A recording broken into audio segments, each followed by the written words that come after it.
Wow. I've been up here a lot. I've never seen a crowd like this. I think we need a ballroom, and that's happening. It's going to be a beautiful ballroom. This is really a lot of people, most I've ever seen in this room. And we're here for a very serious purpose, very serious purpose. Something's out of control, but we're going to put it in control very quickly like we did on the southern border.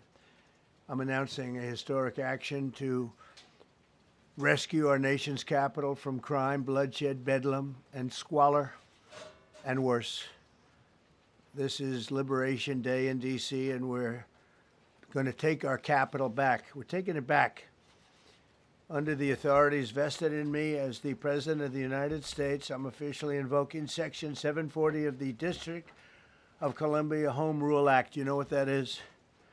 And placing the D.C. Metropolitan Police Department under direct federal control, and you'll be meeting the people that will be directly involved with that. Very good people, but they're tough, and they know what's happening, and they've done it before. In addition, I'm deploying the National Guard to help reestablish law, order, and public safety in Washington, D.C., and they're going to be allowed to do their job properly. And you people are victims of it, too. You know, you're reporters, and I understand a lot of you tend to be on the liberal side, but you don't want to get mugged and raped and shot and killed. And you all know people and friends of yours that happened. And so you can be anything you want, but you want to have safety in the streets. You want to be able to leave your apartment or your house where you live and feel safe and go into a store to buy a newspaper or buy something. And you don't have that now. The murder rate in Washington today is higher than that of Bogota, Colombia, Mexico City, some of the places that you hear about as being the worst places on earth, much higher. This is much higher. The number of car thefts has doubled over the past 5 years, and the number of carjackings has more than tripled. Murders in 2023 reached the highest rate probably ever. They say 25 years, but they don't know what that means because it just goes back 25 years. Can't be worse. Our capital city has been overtaken by violent gangs and bloodthirsty criminals, roving mobs of wild youth, drugged out maniacs and homeless people. And we're not going to let it happen anymore. We're not going to take it. Just like we did on our southern border. Nobody comes through our southern border anymore. 3 months in a row, we had zero. I don't know if that's right, but the people that do the work, it's a very liberal group of people, actually, and they actually said zero for the last 3 months. Nobody thought a thing like that was possible. And, when you take a look at numbers, I just saw some charts. These are different cities throughout the world. Red is, okay, the red is a place called Washington, D.C. Look at these. Baghdad we doubled up on Baghdad.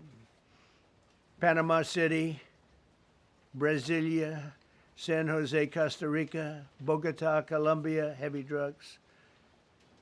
Mexico City, I mentioned, Lima, Peru, all double and triple what they are. So do you want to live in places like that? I don't think so. I don't think so. And I think the people in this room, if you wrote correctly, you'd see, look at the kind of numbers we have.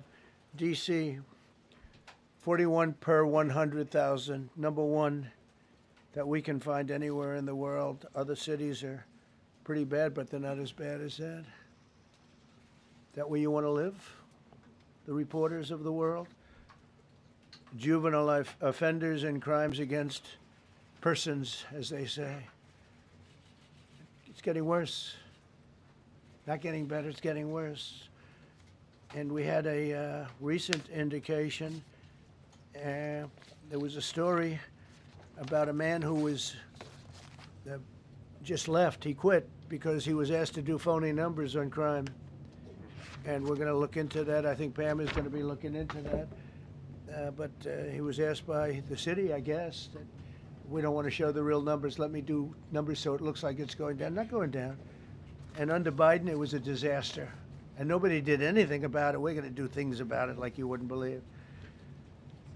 Every American has a constitutional right to be able to access and petition their government in safety, and countless federal officials and employees likewise have the right to carry out their jobs in peace without being shot. As you know, I lost a very good person a while ago, was shot waiting for his wife. He was in the car. They robbed his car. They shot him. They killed him like it was nothing to it. She was walking to the car. It's a horror show. This issue directly impacts the functioning of the federal government and is a threat to America, really. It's a threat to our country. We have other cities also that are bad, very bad. You look at Chicago, how bad it is. You look at Los Angeles, how bad it is. We have other cities that are very bad. New York has a problem. And then you have, of course, Baltimore and Oakland. We don't even mention that anymore. They're so far gone. We're not going to let it happen. We're not going to lose our cities over this. And this will go further. We're starting very strongly with D.C., and we're going to clean it up real quick, very quickly, as they say. Days ago, a former member of the DOJ staff was savagely beaten by a band of roving thugs after defending a young woman from an attempted carjacking. He was left dripping in blood. He thought he was dead with a broken nose and concussion. Can't believe that he's alive. He can't believe it. In June, a 21-year-old congressional intern was tragically killed after being hit by a stray bullet in a drive-by shooting. A former Trump administration official named Mike Gill, fantastic person, was murdered last year in cold blood in a carjacking blocks away from the White House. We all knew him. Great person. Waiting for his wife as she was walking to the car. A Democrat congressman was also carjacked at gunpoint not far from the Capitol. And in 2023, an aide to Senator Rand Paul was stabbed in the chest and head by a demented lunatic as he walked down the street, just absolutely for no reason. Horrifically, last July 4th weekend, a 3-year-old girl was shot in the head and killed while sitting in a car near the Capitol. It's becoming a situation of complete and total lawlessness. And we're getting rid of the slums, too. We have slums here. We're getting rid of them. I know it's not politically correct. You'll say, oh, so terrible. No, we're getting rid of the slums where they live. Caravans of mass youth rampage through city streets at all times of the day. There are ATVs, motorbikes. They travel pretty well. Entire neighborhoods are now under emergency curfews. Just this past weekend, gunfire went through, and you saw that, the Navy Yard. I saw it this morning. They saw that they fought back against law. See, they fight back until you knock the hell out of them, because it's the only language they understand. But they fought back against law enforcement last night. And they're not going to be fighting back long, because I've instructed them and told them whatever happens, they love to spit in the face of the police. As the police are standing up there in uniform, they're standing and they're screaming at them an inch away from their face. And then they start spitting in their face. And I said, you tell them, you spit and we hit. And they can hit real hard. It's a disgusting thing. I've watched that for years, for 3-4 years. I've watched them. The police are standing, and they're told, don't do anything under any search. So and you can see they want to get at it. And they're standing there, and people are spitting in their face, and they're not allowed to do anything. But now they are allowed to do whatever the hell they want. This dire public safety crisis stems directly from the abject failures of the city's local leadership. The radical left city council adopted no cash bail. By the way, every place in the country where you have no cash bail is a disaster. That's what started the problem in New York, and they don't change it. They don't want to change it. That's what started it in Chicago. I mean, bad politicians started it, bad leadership started it, but that was the one thing that's central, no cash bail. Somebody murders somebody and they're out on no cash bail before the day is out. We're going to end that in Chicago. We're going to change the statute. I spoke with Pam and Todd and everybody. We're going to change the statute, and I'm going to have to get the Republicans to vote because the Democrats are weak on crime, totally weak on crime. They don't know why. They want to stop because they get mugged too.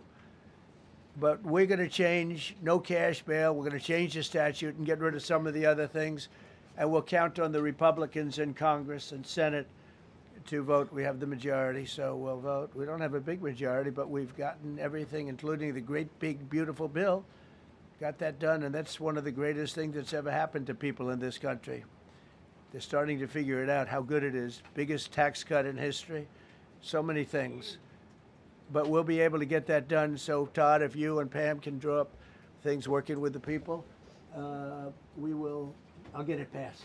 We'll get it passed with the Republicans. Probably won't get, think of this, probably won't get one Democrat vote because they have no idea what they're doing. That's why they want men playing in women's sports. That's why they want transgender for everybody transgender. And they just got walloped in an election, in a landslide, and they haven't changed one thing. I saw the other day the certain gentleman who was a very well-known politician, Democrat, was fighting like hell that men should be allowed to play in women's sport. They just don't get it.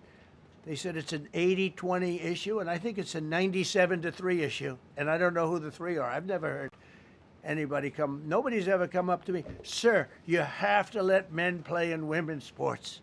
You have to do it, sir. Nobody's ever approached me. I don't know where this issue even comes from. Never seen anything like it. But they turned our nation's capital into a sanctuary jurisdiction. That's the other thing. We have to get rid of sanctuary cities as quickly as possible. We're going to do it, too. We have to. Because it's sanctuary for criminals. Releasing illegal alien gang members onto the streets in 2022, nearly 70% of criminals arrested in Washington went unprosecuted. That's not going to happen with the group we have standing aside and standing behind me. And at the Metropolitan Police Department, it's now reached a small number relatively compared to what it was, but it's thousands of people. You know, we have thousands of police.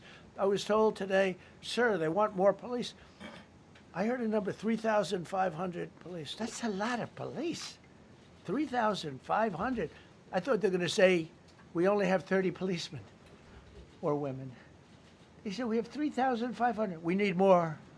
You don't need more. That's so many. I never heard. That's like an army.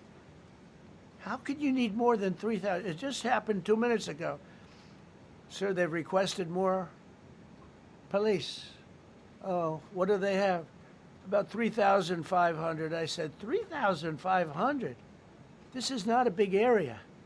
It's ridiculous. What you need is rules and regulations, and you need the right people to implement them. And we have the right people here, that I can tell you.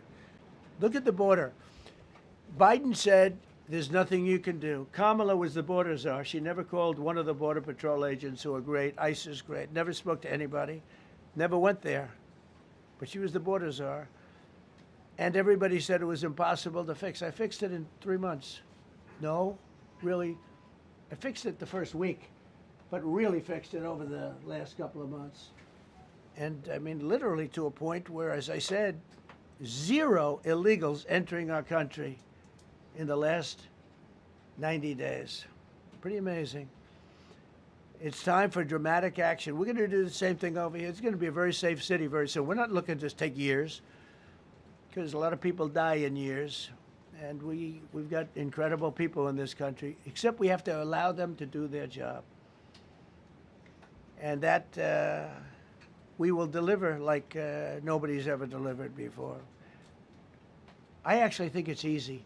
You know, if you're competent, it's easy. If you're incompetent, it's impossible.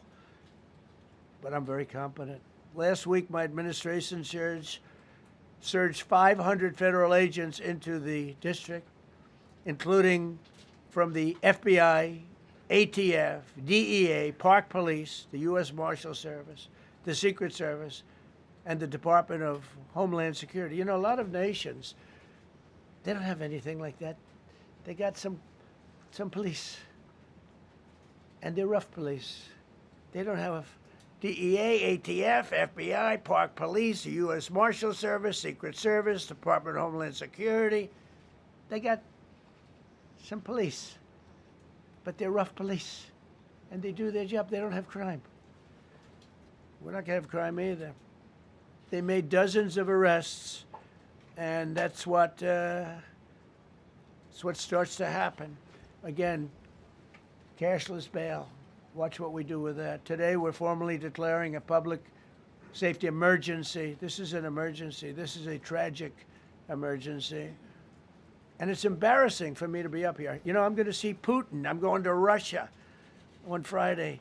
I don't like being up here talking about how unsafe and how dirty and disgusting this once beautiful capital was, with graffiti all over the walls. It's another part of it, by the way, because we're talking about safety, but we're also talking about beautification. We have the most beautiful, potentially, capital in the world. We always had. But people come from Iowa, they come from Indiana, they come and then they get mugged.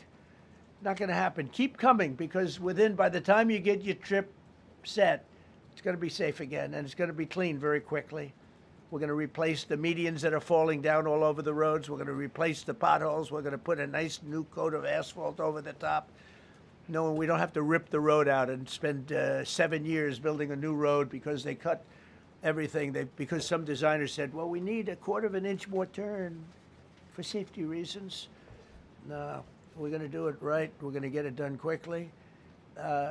So today we're declaring public safety emergency in the District of Columbia. And Attorney General Pam Bondi, who's fantastic, is taking command of the Metropolitan Police Department as of this moment. And I'll be making the appropriate notifications to Congress and to the mayor, our new DEA administrator, who's one of the top in the country. He better be Terry. If you're not, I'm going to get rid of you so fast. Terry Cole. Terry, thanks. Very good. We just got him, most highly recommended person. And you'll be designated as the interim federal commissioner of the Metropolitan Police Department, okay? And you run them tough. They're good. You have a lot of good people. You have people that shouldn't be there. You also have people that shouldn't be there. They got in there because of woke. But you have a lot of great police, and those people are the ones that want to help you. This city will no longer be a sanctuary for illegal alien criminals. We will have full, seamless, integrated cooperation at all levels of law enforcement, and we'll deploy officers across the district with an overwhelming presence. You'll have more police, and you'll be so happy because you'll be safe. When you walk down the street, you're going to see police, or you're going to see FBI agents. We're going to have a lot of agents on the streets. You're going to have a lot of essentially military, and we will bring in the military if it's needed. By the way, we're going to have National Guard, but Pete Hegseth will tell you about it. We will bring in the military if needed. People say, "Oh, that's so terrible. He's going to bring in." It's been used many times over the years.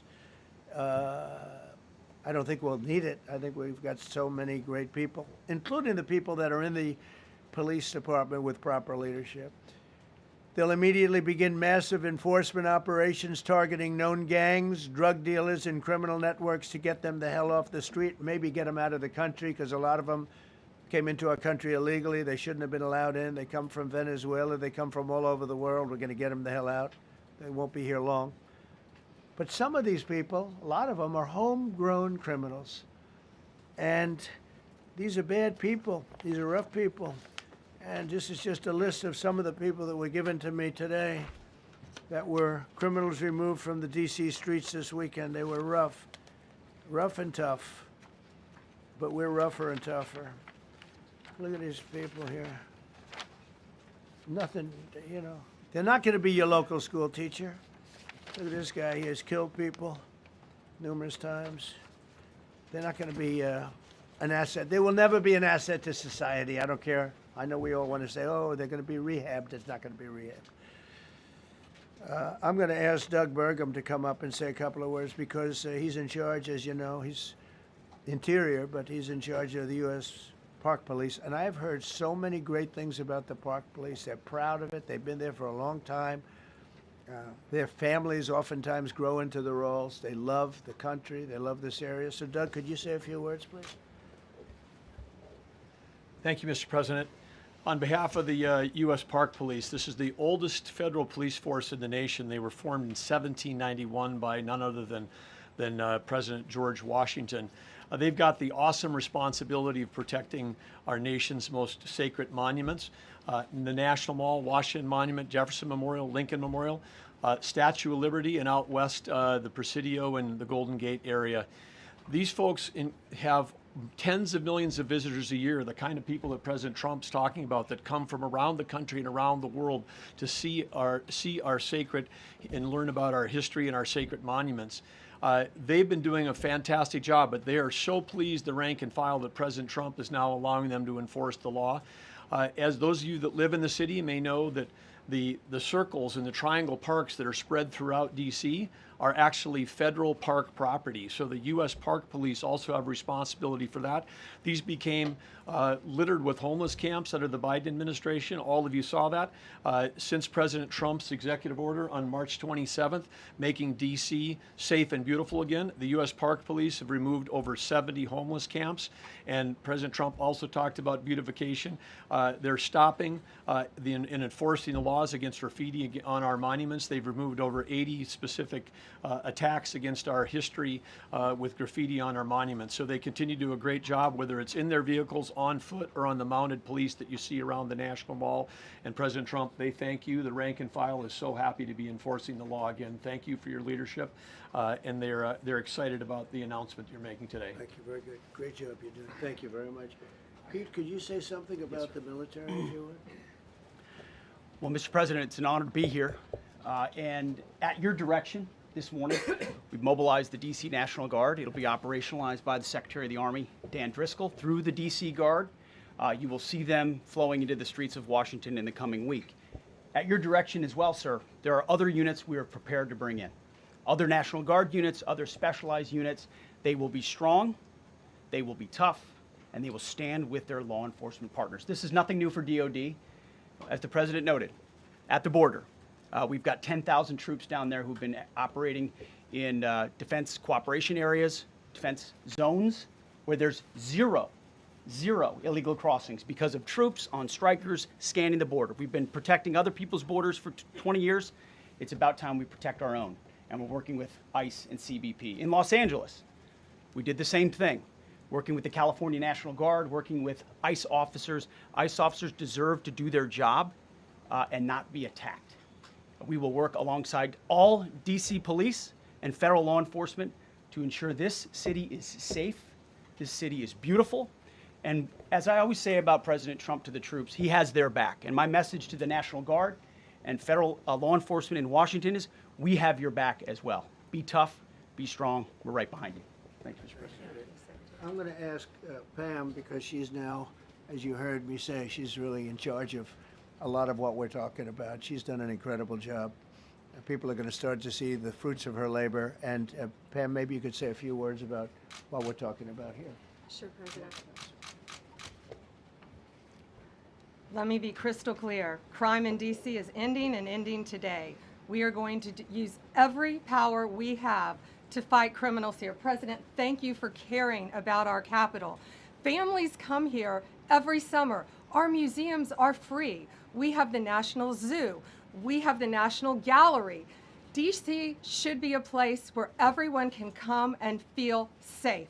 Behind me and to my side, we have some of the best career law enforcement and prosecutors in the country who are ready to take this on. As the President said, Terry Cole is going to be supervising the Metro Police Department. Gaddy Serralta, our U.S. Marshal, is going to be supervising command and control, the entire operation. Our Deputy Attorney General, Todd Blanche, and I will be working with them closely, along with our great FBI Director, Kash Patel. Kash is going to talk to you in a minute about what we did in Virginia recently with Governor Youngkin. Many of you covered that, and it was tremendously successful. Not only that, our secret weapon here in D.C. is U.S. Attorney Jeanine Pirro, one of the toughest prosecutors and a former judge, and she is going to be talking about juvenile crime, how it's out of control here, and what she's going to do to fight back. No more crime rampant in our beautiful capital. No more teenage girls beating a disabled man to death. No more of that. No more drive-bys. We're going to do everything we can. And working with the ATF Director Driscoll and Commander of the Army, we're going to all work together. That's what we all do in this room. We work together. We fight. Do not underestimate one person in this room. We're going to make D.C. beautiful. We're going to make D.C. safe again. One other thing, just at the wharf a few days ago, the area of the wharf, Terry Cole reached out to me, not even nightfall, on the weekend, where so many families and tourists go. A guy's overdosing from fentanyl on a park bench in the middle of families around. They administered Narcan and saved his life. No more of that. The President of the United States is going to clean up D.C., and we're going to be there to help him, and we're going to be successful. Thank you. Thank you, Pam. Cash, talk about Northern Virginia. Northern Virginia, we had a big success. Thank you, Mr. President. Thank you, Attorney General Bondi, for your leadership, Deputy Attorney General, and the rest of our interagency partners. Mr. President, the following is what happens when you let good cops be cops, and I just want to highlight that before I get into Northern Virginia. This year alone, under President Trump's administration, we've had over 4,000 child victims identified and found. That's a 33% increase from the same time period last year. 33% increase. We've had a seizure of 1,500 kilograms of fentanyl up to this date. That is a 25% increase since the same time period last year. And just to put it in perspective, 1,500 kilograms of fentanyl is enough to kill 115 million Americans. 115 million Americans. Cops are getting after it. The FBI has arrested 19,000 people this year alone. Thanks to President Trump's administrations, that's double than where we were this time last year. And we have also arrested 1,600 people who have committed violent acts against children. 270 of them are human traffickers of children. Mr. President, this is what happens when you have great leadership at the Attorney General with Pam Bondi, your administration's priority of protecting the homeland and protecting American citizens and protecting our children, and the murder rates are plummeting. We are now able to report that the murder rate is on track to be the lowest in U.S. history, in modern recorded U.S. history, thanks to this team behind me and President Trump's priorities. And how do we do it? And what are we going to bring to D.C.? What we did in Northern Virginia, thanks to Terry Cole and Governor Youngkin and the team, we stood up a task force out in my Northern Virginia field office, and we said, let's let good cops be cops. Let's get them the intelligence and what they need, and let's get the red tape out of their way, and let's get DOJ partnered up with us to bring great prosecutions. And that's exactly what we did. In 1 month, we arrested 545 violent felons. 545 in the state of Virginia, thanks to Governor Youngkin's partnership. And that simplicity in law enforcement is what's coming to Washington, D.C. When you let good cops be cops, when you give them the intel they need, when you work with our Homeland Security Task Force, when you work with Terry and Gaddy and I go way back to Miami, these guys are great leaders of the respective departments and law enforcement capacities. And when you have the DOJ and President Trump driving behind this mission, we are going to clean up Washington, D.C., and we're going to do it the right way, the lawful way, and we're going to make sure Washington, D.C. is safe again. Thank you, Mr. President. Thank you, Attorney General. Thank you very much. Good job. Thank you, Cash. So the process begins right now. It actually started over the weekend, and we confronted a lot of very bad people. But it's going to be something that will be pretty amazing to you as you watch it. And I think most of you say it's a beautiful thing to do it right. We're going to be removing homeless encampments from all over our parks, our beautiful, beautiful parks, which now a lot of people can't walk on. They're very dirty, we've got a lot of problems. But we've already started that. We're moving the encampments away, trying to take care of people. Some of those people, we don't know how they even got there. Some of those people are from different countries, different parts of the world. Nobody knows who they are. They have no idea, but they're there.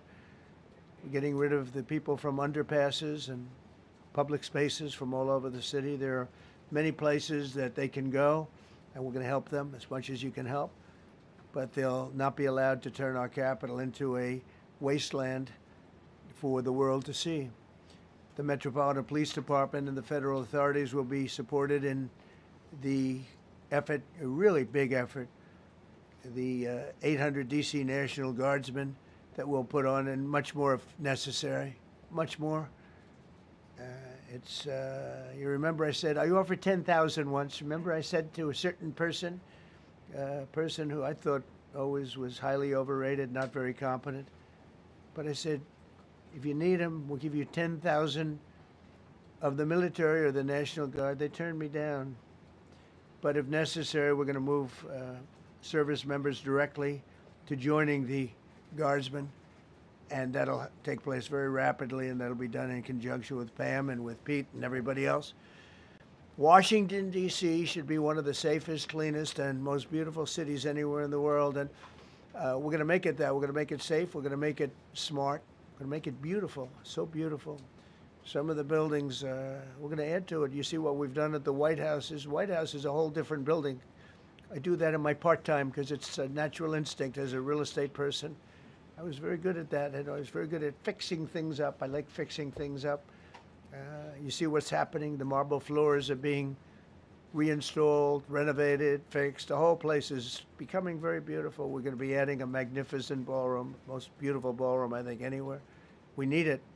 I would have certainly loved to have had it today. I think we would have filled it up. A lot of you are standing outside, can't get in this room. I have never seen the room like this, which tells me that you want to talk about, I mean, this was a D.C. news conference. It tells me that you want to talk about crime in D.C. and beautification of D.C., but I'm going to put that, that's easy. And I think, frankly, fixing the crime with the pros, fixing the crime is easy, too. A person who I've known for a long time, and she's been incredible. She was a fantastic, one of the best ever district attorneys in New York. She was in Westchester, and she became a judge, very successful judge. And then she went into showbiz because she was such a good DA and such a good judge, tough judge, but fair, always fair. Nobody ever complained about that, but she was tough. And because of that and her reputation, she went into showbiz. So a lot of people don't, you know, they think of Janine as showbiz. Actually, showbiz was not her thing. It was, and she did great. She was on, along with a couple of other of my friends, on the #1 show. And she did great, but this is what she loves doing. This is really her baby. What she's going to do is going to be incredible. And I'd like to speak for just a few seconds on what she has in mind, what she wants to do. We're going to be appointing some judges. You know, we have some open spots, and we're going to take people, because the judges are letting killers out. They just say, go, that's okay, don't worry about it.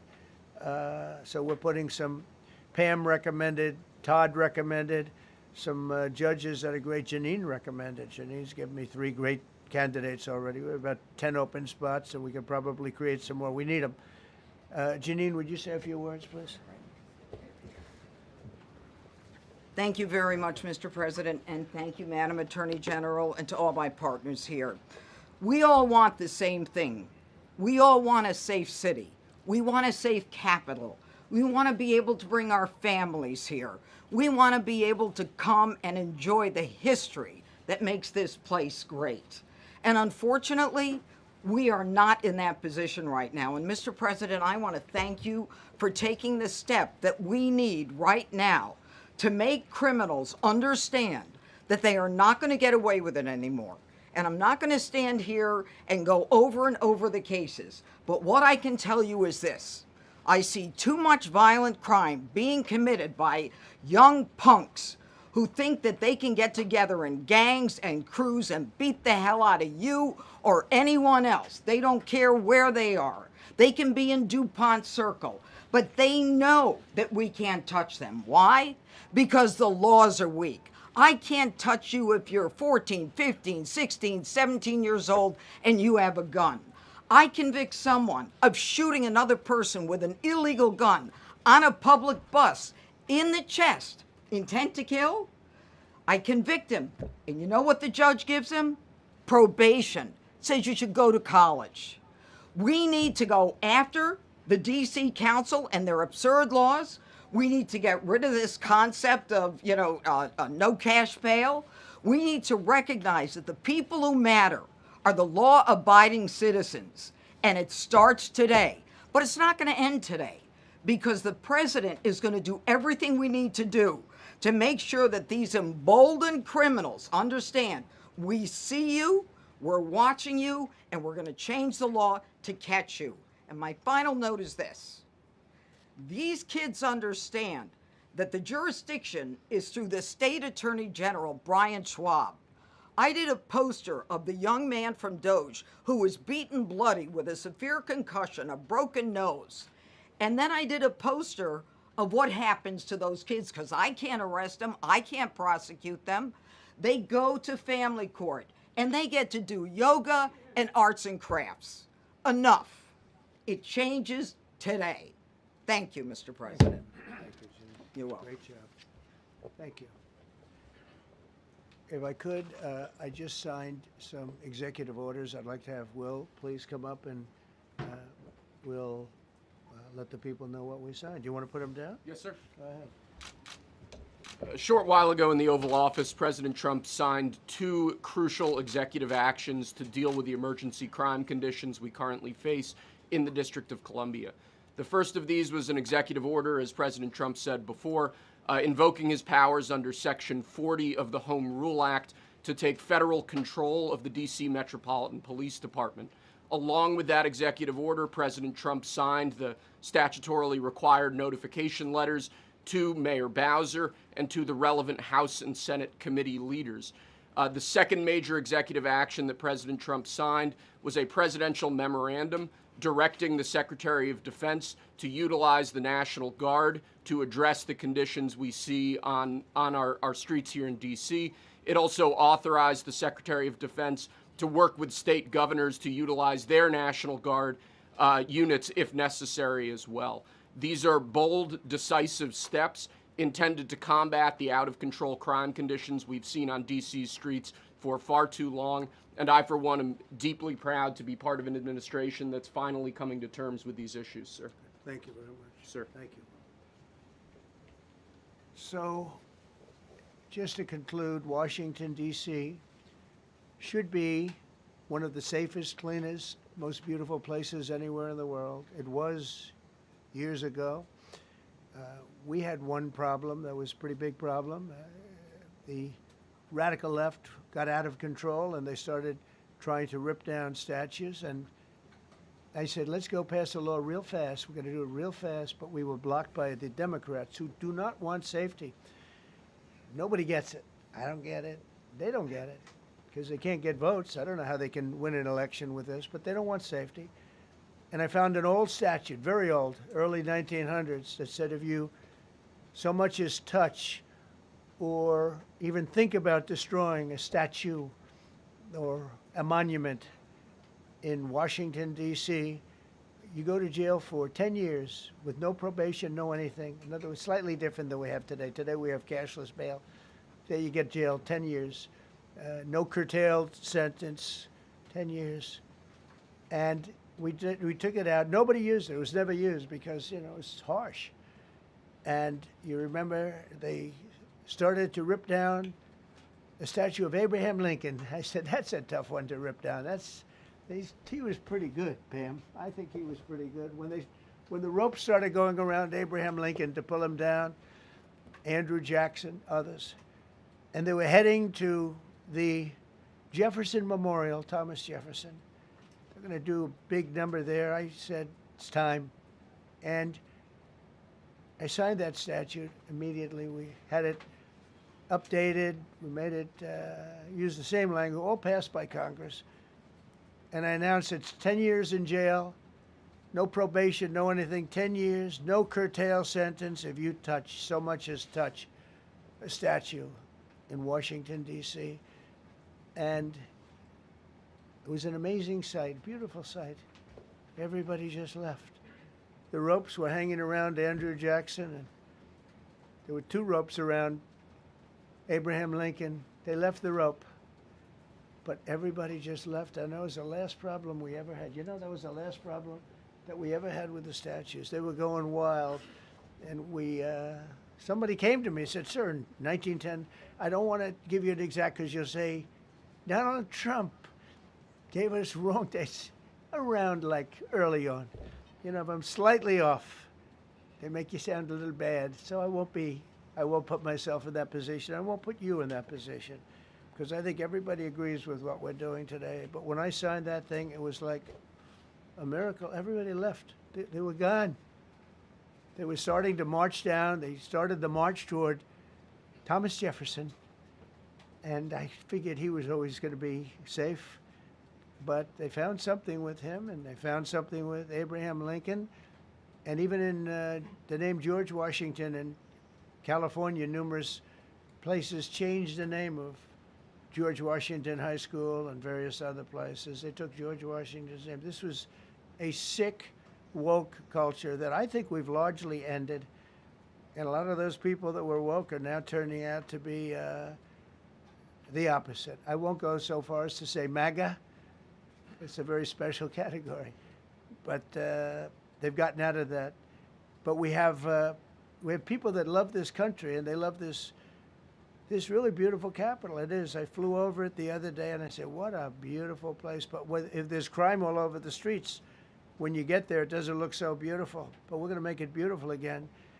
We're going to fix it with crime, and we're going to also, as we're doing that, we're going to start doing things that we know how to do, that I know how to do better than anybody, I guess, because of my experience from previous life.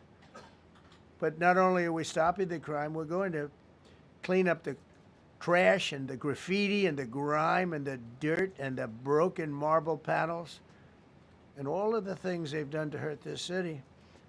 And we're going to restore the city back to the gleaming capital that everybody wants it to be. It's going to be something very special.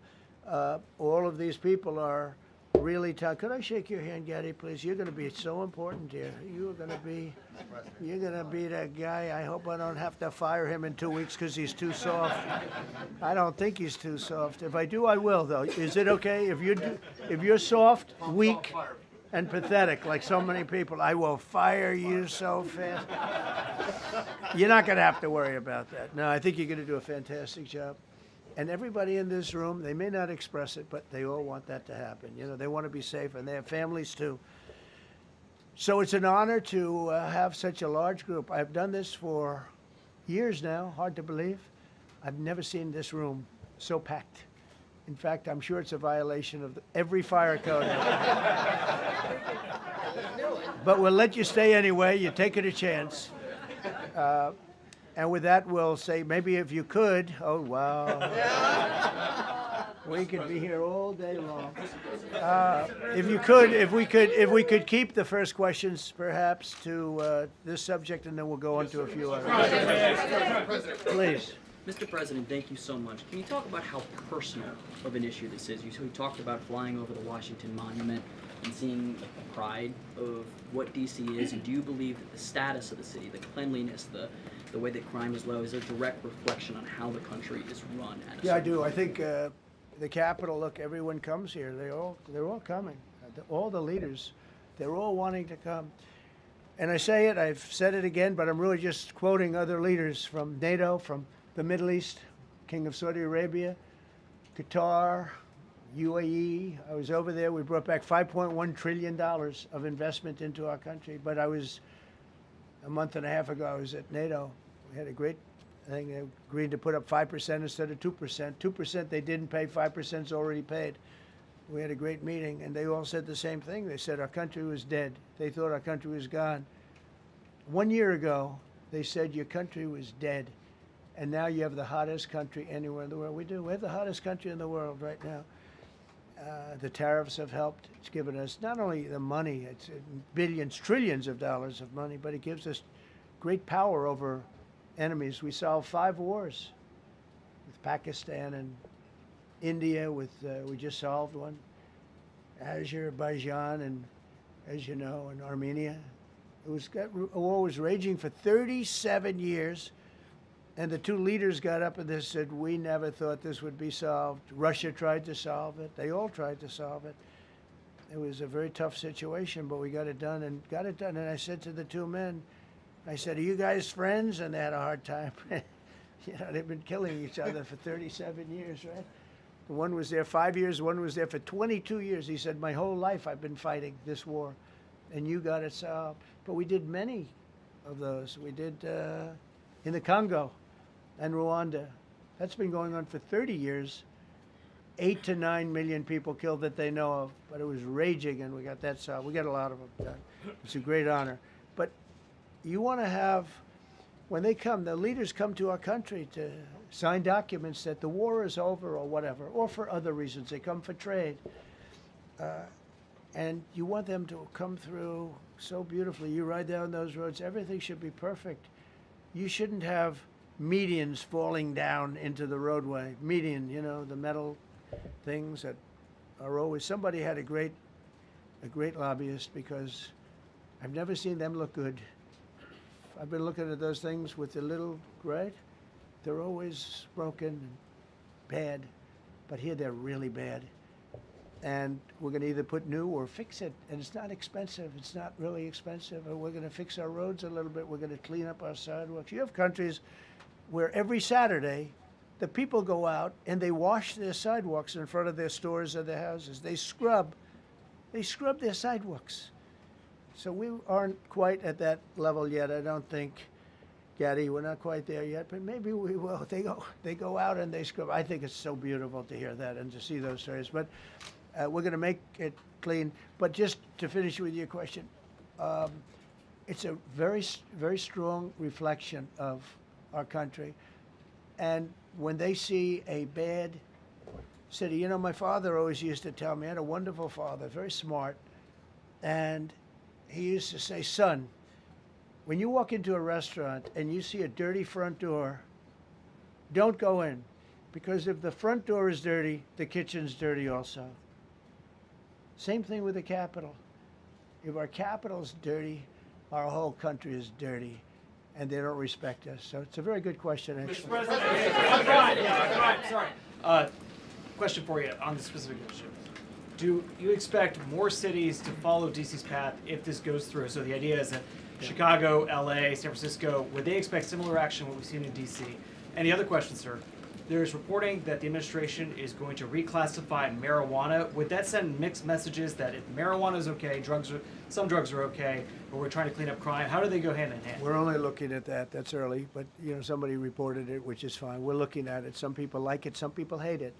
Some people hate the whole concept of marijuana, because if it does bad for the children, it does bad for people that are older than children. But we're looking at reclassification, and we'll make a determination over the next, I would say, over the next few weeks.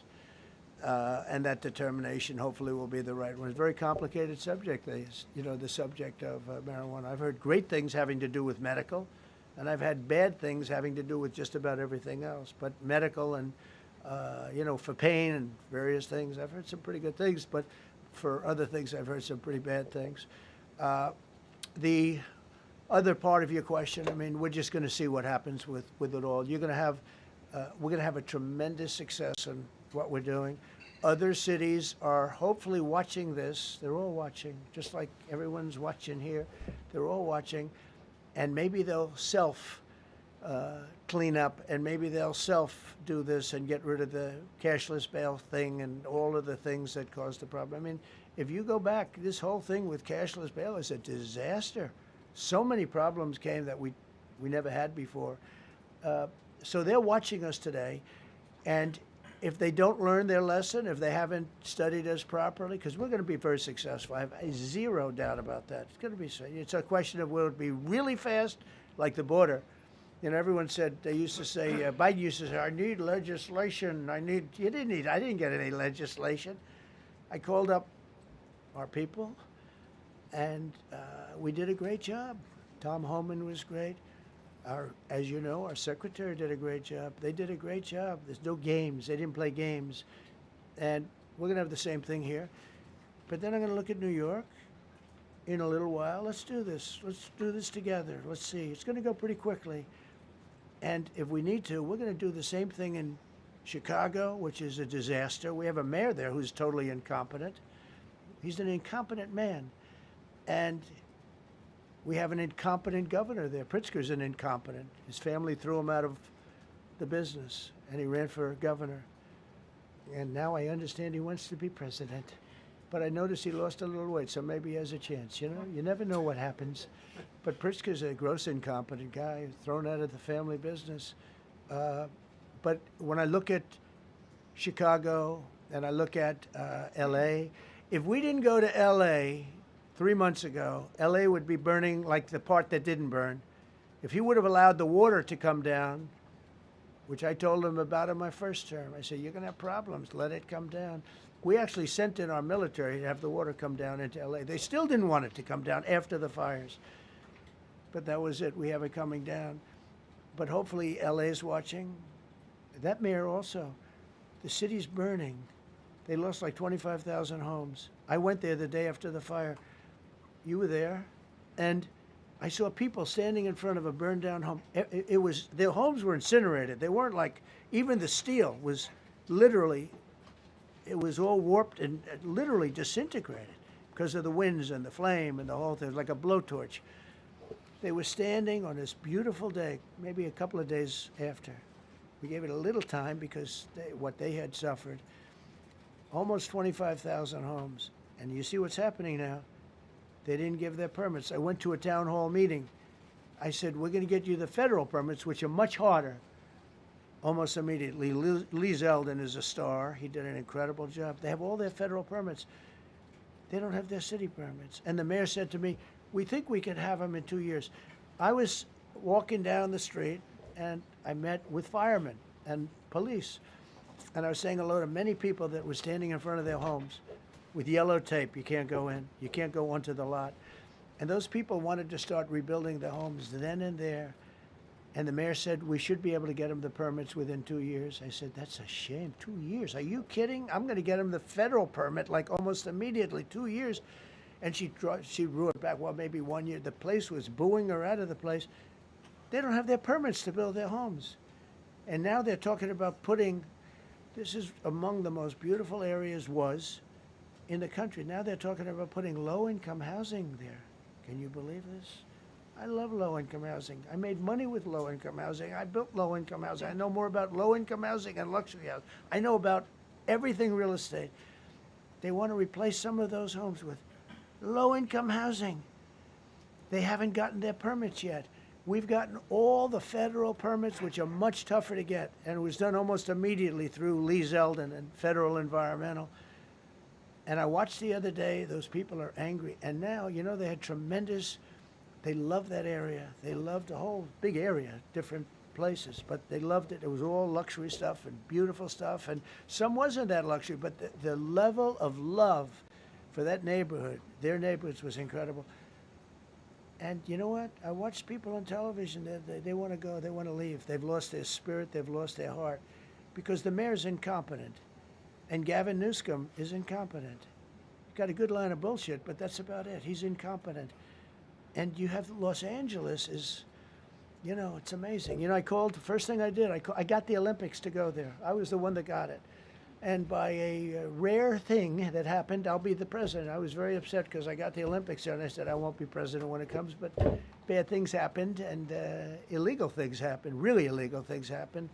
Now it turns out one good thing was I'm going to be the president for the Olympics for 2050, for 250, which is going to be fantastic, and also for the World Cup. So we have a lot of good things, and I hope 250 is going to be the 250th anniversary is going to be the best. But when I looked at those people, and I saw last night on television that they still don't have their permits, it's a disgrace what's happened in Los Angeles. Yeah, thank you. The China tariff deadline is tonight, but do you plan to extend that? We'll see what happens. China's been, we've been dealing very nicely with China, as you probably have heard. They have tremendous tariffs that they're paying to the United States of America.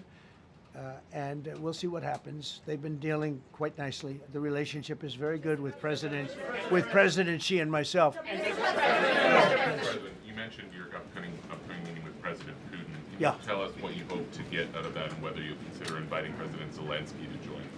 So you have to understand, this is a war that should have never happened. This is a war that wouldn't have happened if I were president. Would have never happened. It was the apple of his eye. I got along very well with President Putin. But if you look, under President Bush, they took a lot of territory. Under President Obama, they took a lot of territory. Under Biden, they essentially took the whole thing. You know, it's just a question of time. Under Trump, you know what they took? Nothing, nothing. I was the one that said, you can't build your pipeline. That was half built. I came in, I stopped the pipeline. It's called Nord Stream 2. Nobody knows that, you know. Nobody ever heard of Nord Stream 2. You might have not even heard it. Biggest pipeline in the world. I stopped it. I was not a friend of Russia, but I got along well with Putin. It's always good to get along with other countries if possible, but that doesn't mean you roll over like Biden did. Biden came in and he immediately approved the pipeline. I couldn't believe it. Then they say Trump wasn't tough on Russia. I wasn't tough. I was the toughest. Putin said, if you're not tough, I would hate like hell to see you. I stopped the biggest economic development job, the biggest job that Russia had ever built. I stopped it. It was dead. And this low IQ president came in and he let them build a pipeline and supply oil and gas all over Europe, you know. So this is really a feel-out meeting a little bit. And President Putin invited me to get involved. He wants to get involved. I believe he wants to get it over with. Now, I've said that a few times, and I've been disappointed because I'd have like a great call with him, and then missiles would be lobbed into Kiev or some other place, and you'd have 60 people laying on a road dying. I said, that's cold, that's cold. But it's a violent war. 5,000 to 7,000 people a week are dying. And you know, there's nobody from here. They're all Russian and Ukrainian people, and some people from the cities, much smaller number, but still, those missiles do damage and they kill a lot of people, but mostly soldiers. And they're young soldiers, although in the case of Ukraine, they're getting much older. They're drafting 60-year-olds now. It's a terrible thing to witness, and I think I have an obligation. Look, this is Joe Biden's war. This is not my war. I made a deal with NATO a month ago. You covered it very accurately, actually. We don't pay anything anymore. You know, we're not paying anything. They are buying things from us, and NATO is paying us. I got it raised from 2% of GDP to 5%. And they're paying us for everything that we send. We're not paying. But Biden approved $350 billion. Europe has spent $100 billion. The money that's been spent and the death is incredible. It's the worst thing that's happened, by far the worst that's happened since World War II. So I'm going in to speak to Vladimir Putin. And I'm going to be telling him, you got to end this war. You got to end it. And he wasn't going to mess with me. This war would have never happened. You know, we had a discussion about it one time, and we never had that discussion again. Would have never happened. And when the election was rigged, and then Biden took office, which was barely took office, the auto pen took office, bad things started happening. Bad things, stupid things were said. And it ended up in a war. And you know, and I don't believe this will happen anymore because I have that pretty well covered. This could end up in a third world war. This could have been a third world war. I don't think that's going to happen now. But I thought it was very respectful that the president of Russia is coming to our country as opposed to us going to his country or even a third-party place. But I think we'll have constructive conversations. Then after that meeting, immediately, maybe as I'm flying out, maybe as I'm leaving the room, I'll be calling the European leaders who I get along with very well. And, you know, I have a great relationship, I think, with all of them.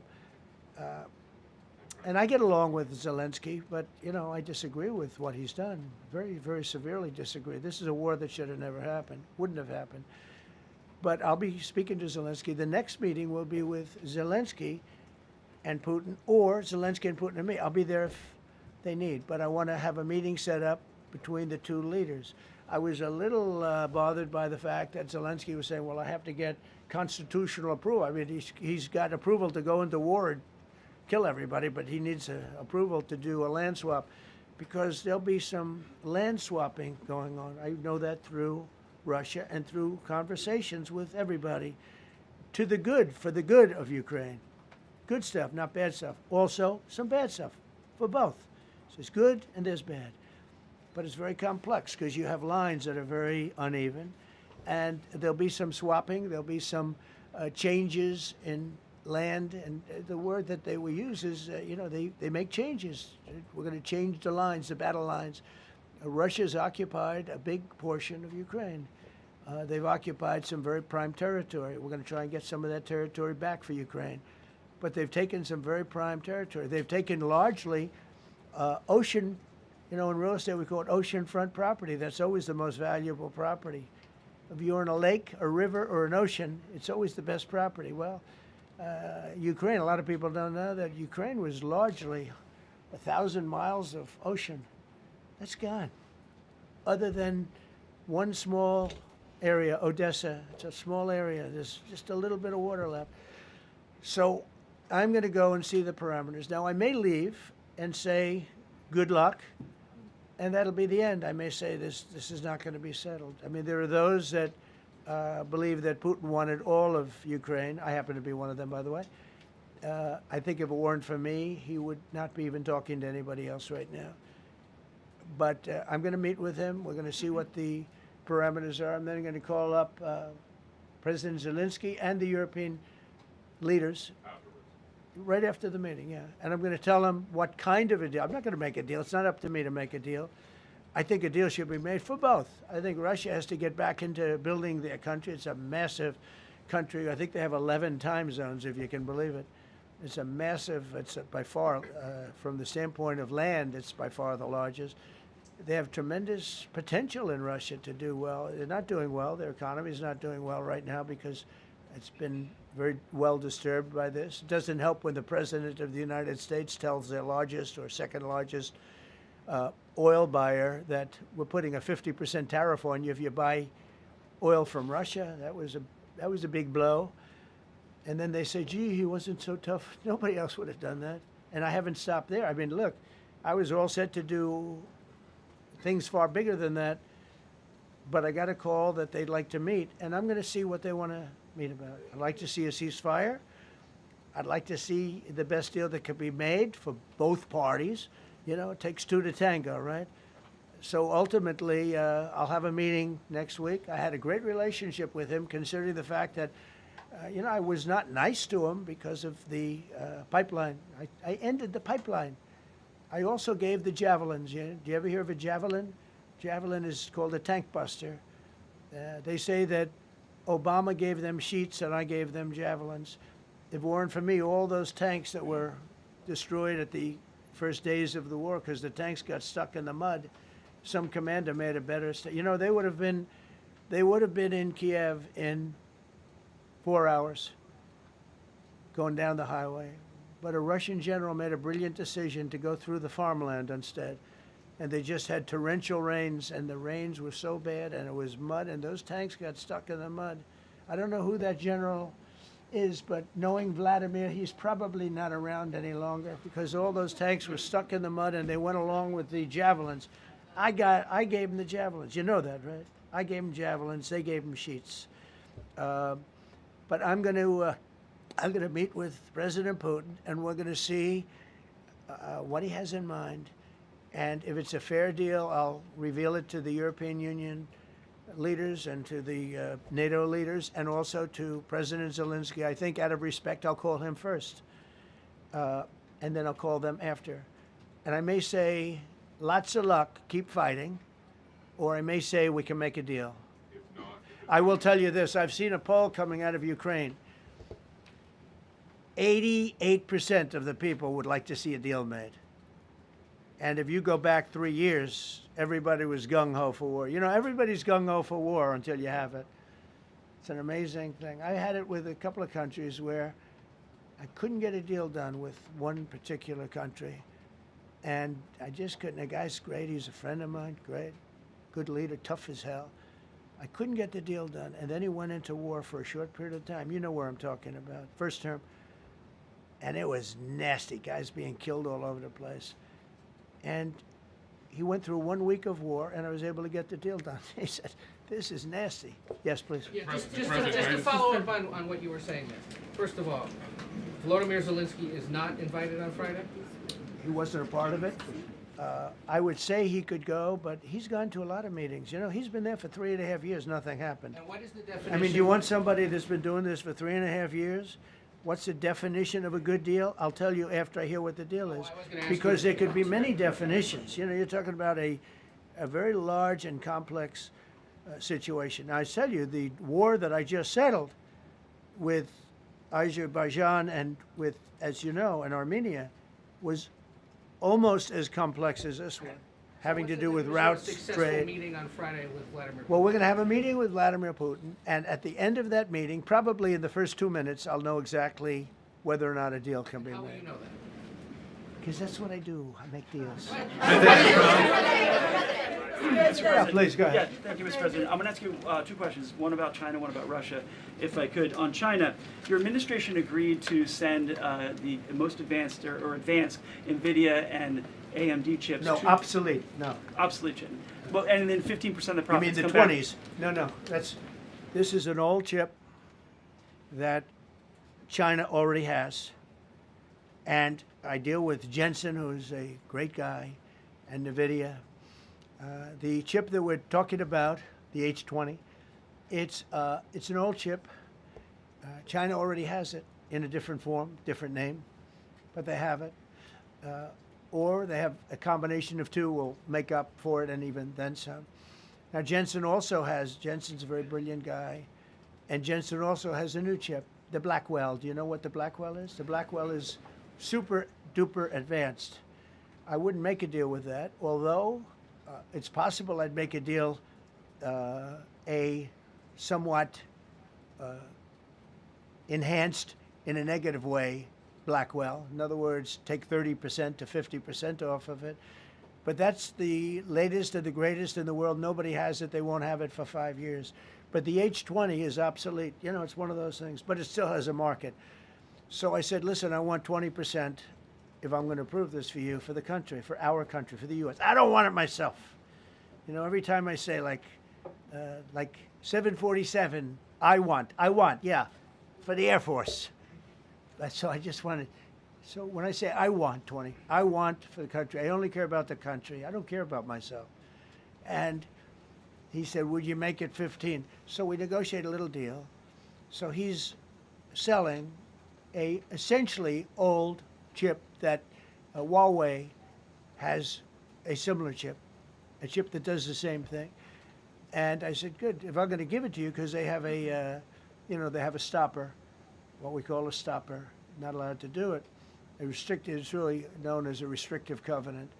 And I said, if I'm going to do that, I want you to pay us as a country something, because I'm giving you a release. I released them only from the H20. Now, on the Blackwell, I think he's coming to see me again about that. But that will be a unenhanced version of the big one. Like, I don't know if you know it, we will sometimes sell fighter jets to a country, and we'll give them 20% less than we have. You know what I mean, right? That's the same. So on Russia, do you see a time, Mr. President, when there could be normal trade between the U.S. and Russia? Should your meeting go well? Should there be peace? I do, yeah. Russia has a very valuable piece of land. If Vladimir Putin would go toward business instead of toward war, it's a warring nation. That's what they do. They fight a lot of wars. A friend of mine said Russia's tough because they just keep on fighting. They beat Hitler, so did we. And they beat Napoleon. They've been doing this for a long time.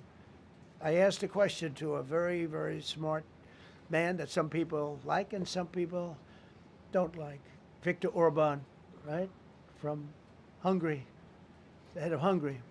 And he's in that same area and knows the two countries very well. I said, this was before Biden didn't do anything to get us out of it. He could have gotten us out of that. It would have never happened. I said, so can Russia be beaten by Ukraine? He looked at me like, what a stupid question.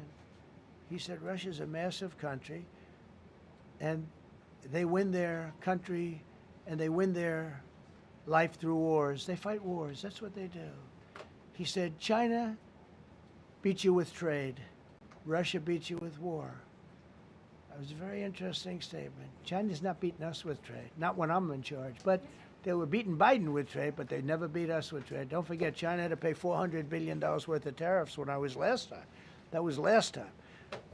And if we didn't have COVID, all of this stuff we would be loaded. We're finding hundreds of billions of dollars of cash is pouring into our country now because of tariffs. And all we're doing is we're doing what they do to us.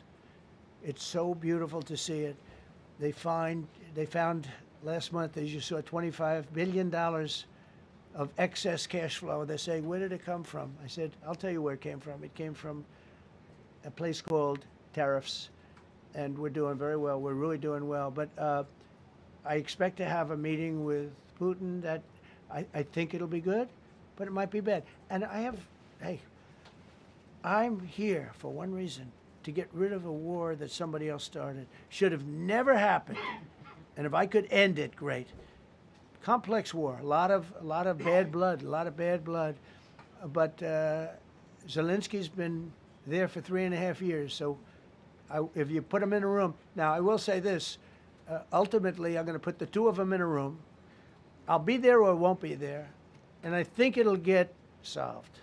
Yeah, please be. Thank you, Mr. President. Excuse me, I'm going to suggest, because do you have any other questions on D.C.? Because I don't want them to be. Wait. These are incredible people. I don't want them to be standing up here on subjects that. Does anybody have a question of them? And then you guys can leave. Okay, a question, Brian. Go ahead. Thank you, Mr. President. All right. And by the way, this is only on D.C., and then they're going to leave because it's unfair to have them stand up here all day long. I agree. Brian. I've got two questions for you. First, about D.C. This is personal for me as well. Last year, I was robbed on the streets by one of these teenage thugs. Had a gun, got away with it. Let's talk about the effort that between law enforcement, prosecutors, and judges, because it's a recycling belt. Like, these kids go, they don't fear the police. They know it. If you talk about how we've got to get these judges and put these kids behind bars, right. Adult crimes deserve adult penalties. And my second question, I'll after you answer that, please. Do you want me to answer? Oh, whoever wants to take it. Okay. It's real. Do you want me to answer it? Here's the problem. Assuming that they're 17 years, older than 17 years old, I can get the case. If they're under 18 years of age, I can only get the case if it's murder, rob one, rape, or even if they shoot a gun but don't kill you, I can't get it. So the law has to be changed. As the president said, cashless bail. That has to be changed. All right, then even assuming I get the case, I get jurisdiction, I get a conviction, the D.C. Council has given the judges the ability to give probation on shootings. And so then it's up to them. All of these things, the Youth Rehabilitation Incarceration Reduction Act, and now they want to seal records. So if we work hard, we get a conviction, they want to wipe it out. So that needs all to be changed. Okay, Mr. Question. Pam, would you answer that also? Yeah, and just back to that topic, let's be clear though, we're going to charge them and we're going to track every single thing they do throughout every step of the court process and report back to you and let all of you know what's happening to them, because the people who are prosecuting them, the judges who are trying them, they also need to be held accountable. Mr. President, you also made the comment. You made the comment when you walked out here. This is the most people we've ever seen in this briefing. I've never seen ever, right? I've never seen any. Where's Caroline? Where's my superstar? Caroline. Is Caroline in the back? Where's Caroline? Come here, Caroline. Come here, Caroline. Come here. Is she doing a good job, by the way? Come here, Caroline. Is this the largest crowd that you've ever seen? This is definitely the most packed briefing, and I think all of you would agree. I think it's why we need to build a ballroom. Mr. President, I have a better idea. All right, Brian, go ahead. My question is this. You're building the big, beautiful ballroom. Yeah. Could we build a big, beautiful briefing room, updated technology, No. more seats? I don't want to do that. I don't want you to be comfortable. So no, I don't want to make life comfortable. So look, look. Let's just do this. Let's do this. It's going to be a big thing. We're going to Russia. That's going to be a big deal. What happens, happens. I'll let you know what happens. You'll be the first to know. I'll be calling the European leaders. I'm going with totally. I mean, we have a lot of talks. They're great people. They're great leaders, actually, and they want to get back. Honestly, as one of them said, I've OD'd on trying to settle Ukraine. They've OD'd, meaning they've overdosed on the settlement of Ukraine. Not a nice expression, but boy, is it accurate. They're tired of it. They want to get back to spending money on their countries. You know, Biden gave them $350 billion. Europe gave $100 billion. It should be much more than that. Shouldn't have been that kind of, they should have had equalization, but they didn't. But you know what? Still a lot of money. They want to get back to building their own countries. They really want it resolved. My relationship with the European leaders, as you saw, is extremely good. It's perfect. It's beautiful. Wait.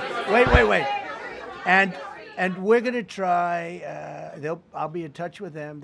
I have 5 of them call me. You think it's easy? There are a lot of European leaders, but they rely on me. Very much rely on me. If it wasn't for me, this thing would never get solved until the last person breathing is dead. Would you talk to them before? Mr. President. Yeah, I did. I'm talking to them right now. So I'm talking to the European leaders.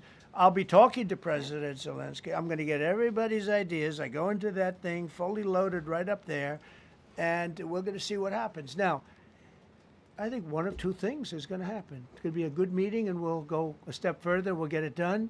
I'd like to see a ceasefire very, very quickly. Very quick. I'd like to see it immediately, but I'd like to see it very quickly. And we're going to be dealing with the European leaders, and we're going to be dealing with President Zelensky, and hopefully we're going to have a great success. As far as this, what we did today, and I think you were here for D.C. more so than even Russia, because Russia will be, you know, we have a couple of days to go, but the Russia is going to be very interesting. But to me, what is very exciting, and we're going to take back our capital. We're going to make it beautiful again, but we're going to make it, more importantly, safe again. It's going to be so safe. It's going to be a model. And then we'll look at other cities also. But other cities are studying what we're doing. And you have some capable people in other cities. They can do it too. But we have a great group of professionals. We're going to have a safe, beautiful capital, and it's going to happen very quickly. Thank you all. Thank you all very much.